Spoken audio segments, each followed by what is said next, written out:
On a more healthy note, the comforting muted green and texture in this circa 1900 Monet titled Giverny, which means spring, it is a settling peacefulness. Warhol's Big Campbell Soup Can, era 1962, announces itself with bold red and white.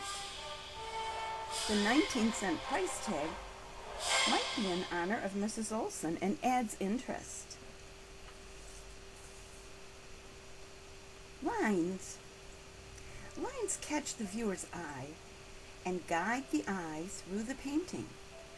Straight lines denote strength, courage, and authority. Horizontal lines draw eyes to the side borders of the painting. Diagonal lines create a sense of movement and can enhance the painting. Line.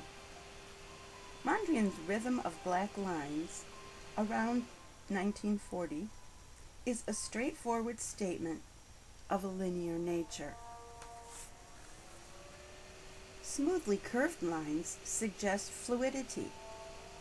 Using them effectively can draw eyes toward or away from specific points, or harmony, or rigidly angular lines suggest discordance.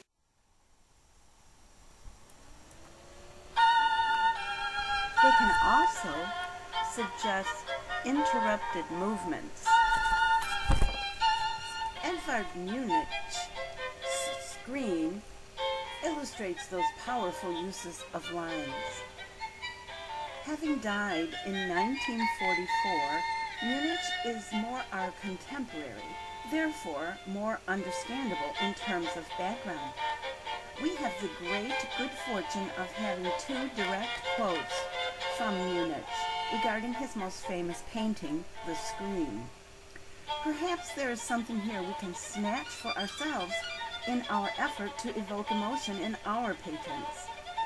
In his own words, "I was walking down the road with two friends when the sun set.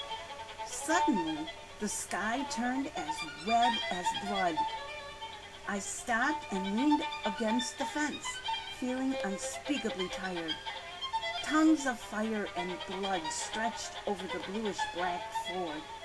My friends went on walking while I logged behind, shivering with fear. Then I heard the enormous, infinite scream of nature."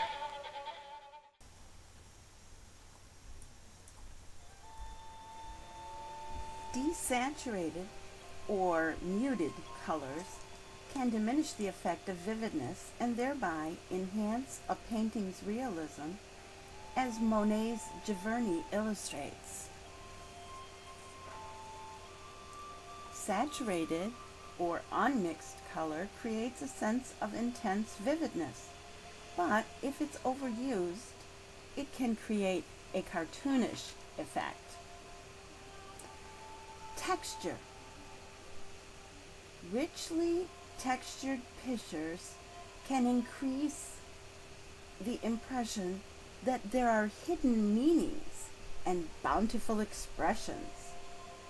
It's called impasto. More recently, paintings like Andy Warhol have been producing flat photo-like works, which seem to indicate that the idea is there appear to be no emotional connections. And that's because there are not any emotional connections. To me, this affords the viewer the freedom of assigning their own take on the picture. After researching many sources to put this piece together, I have summed up what I now believe it takes to create works that will evoke emotions in your audience. If you are the first one to try something new, like putting little dots together to form your images, or throwing up on your canvas, well, there's a good chance you'll create a stir.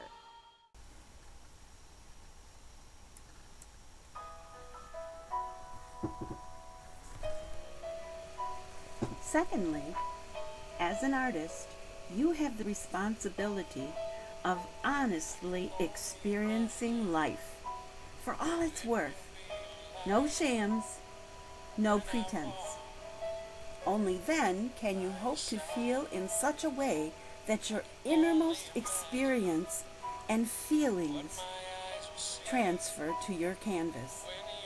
Hopefully, you'll remain emotionally intact and possess a sound mind, although many predecessors were not so fortunate. You may want to give careful consideration to your endeavor. Lastly, you must do whatever it takes to become a masterful manipulator of technique and well versed in the available tools that artists have today. Leave no stone unturned in this regard. And now, I say adieu.